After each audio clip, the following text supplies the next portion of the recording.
Hey everybody, this is Perch, and I want to catch you up on Penguin Random House, kind of what's going on there, and do a little bit of predicting of what I think is coming.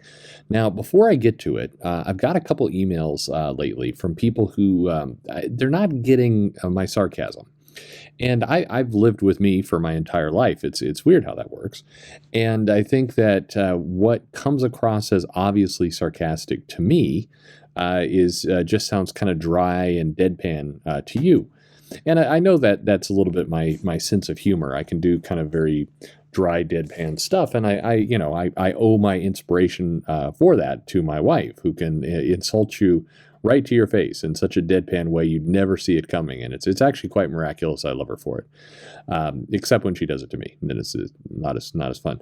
But this sometimes I say things, and people do not get that it's a joke. So I'm not. I don't think I can change that. So sorry. That's as far as I can go with it. I can't stop doing jokes. So it is what it is. Anyway, if you've been following along with comic news, where we're at right now is a bit of a mess, and it's a bit of a mess that, well, most businesses are already used to this. It's really only a mess because a lot of comic shops got used to dealing with as few distributors as possible.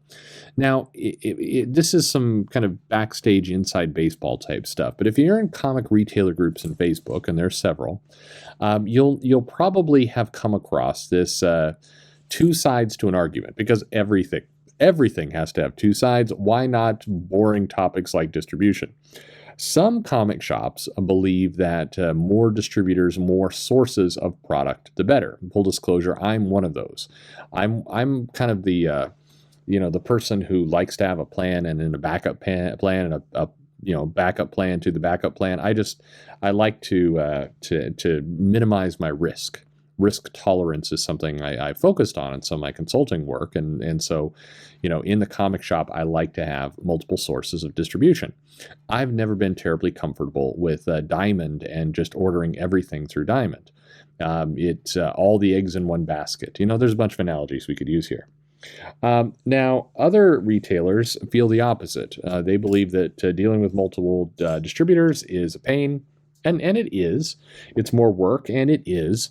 And that they would really prefer consolidation. They, in their words, I've got my hands full with other things. It's a margin thin business. I really, I don't want to deal with a lot of distributors. That's more work for me. It's more things to track. And you're absolutely right. It is, but I think it's a necessity. So this argument has gone on for a while. Well, we live in a world now where you are going to have multiple distributors. That was breached when DC Comics left Diamond, moved to Lunar and UCS and or DCBI, UCS, and now Lunar. And then earlier this year, Marvel announced they were leaving Diamond. Weirdly, they did not put out variant covers talking about how they're staying on Wednesday. Well, they are staying on Wednesday, but they didn't put out a variant cover scheme to announce that, hey, that thing we were kind of mocking last year, we're totally doing this year. So psych. They didn't do those variant covers. But, the year is still young. We may still get it in October, because it is October when Marvel moves over to Penguin Random House. And when they do that, now you can still get your comics from Diamond. If you're a comic shop, you can still get Marvel comics through Diamond. You can't with DC, but you can with Marvel. But the difference is Diamond will be getting them from Penguin Random House to Diamond to the shop. And some shops will stick with Diamond because, quite frankly, they already are with Diamond via Image and Boom and a lot of other things. And as you've seen, some of these titles are selling quite well right now. They're we are seeing a bit of a renaissance with the indies. Everything, certainly Image has always been a big one. Boom, IDW, they're all there. But even you see some pretty cool stuff coming out from lots of companies. Dynamite is putting out a lot. Vault is putting out a lot. Mad Cave is putting out a lot. Zenoscope is putting out a lot. There's Scout, which sends me lots of great things they're putting out. So you're still going to be dealing with Diamond for those if you're a shop. But this now in effect means you're going to need to have an account and manage Diamond. You're going to need to manage Lunar for DC, and you're going to have to manage Penguin Random House for Marvel. because most shops won't stick with Diamond, for Marvel. They're going to go directly to Penguin Random House. Now, why do they do that? This is the key point in the video. So first of all, Penguin Random House is offering a flat discount rate. For some, that will be annoying, but for most, that will be simple. Net 60-day payment terms, which is decent. And Penguin Random House is aggressively assigning sales representatives to every store, including stores that are on hiatus, like mine. I have been called.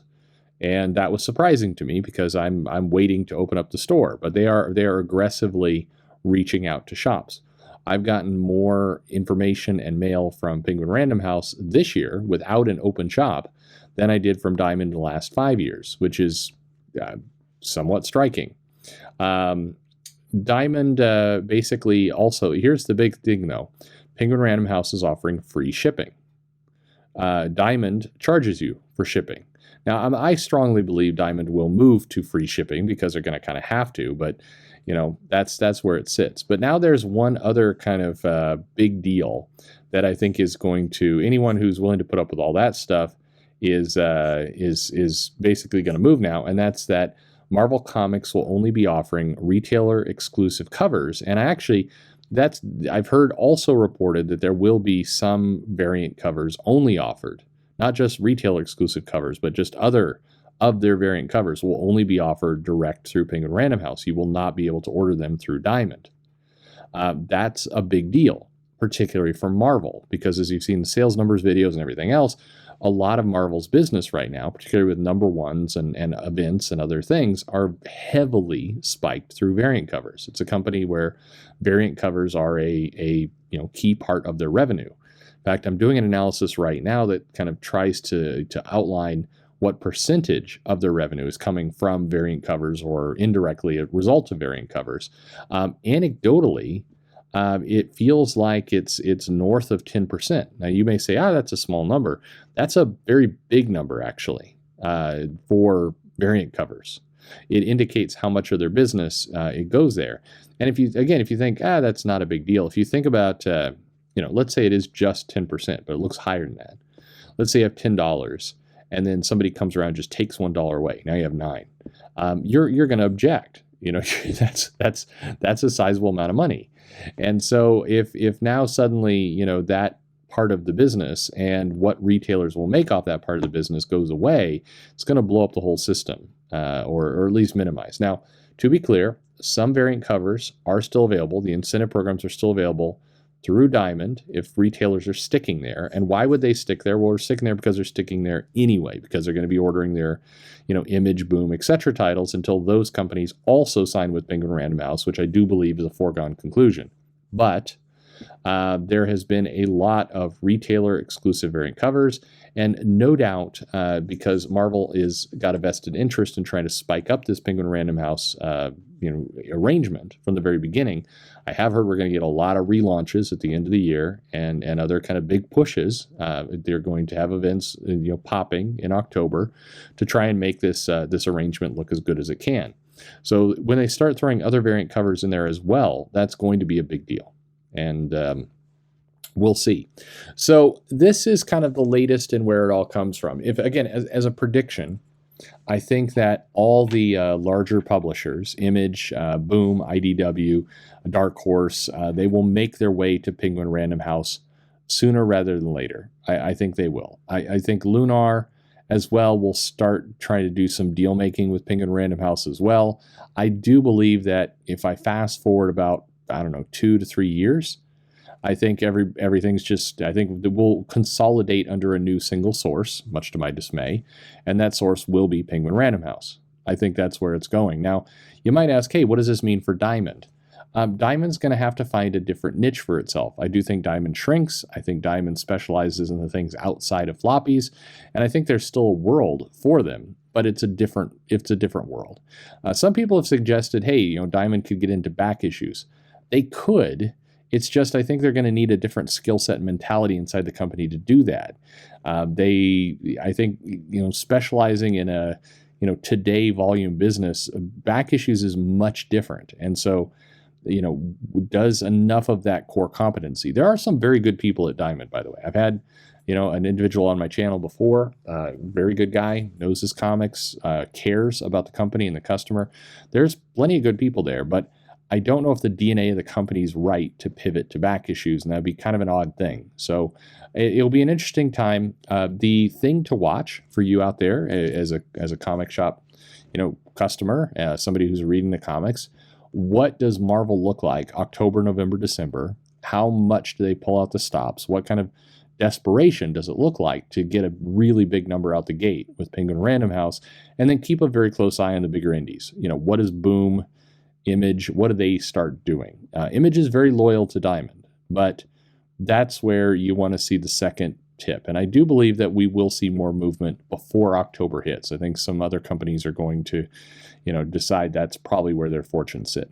Anyway, that's where things are at. If you care, some of you care very much, others just want good comics. So hopefully everybody's getting a little bit of what you want. And ask your questions below. I'll answer them the best I can. And thanks for listening.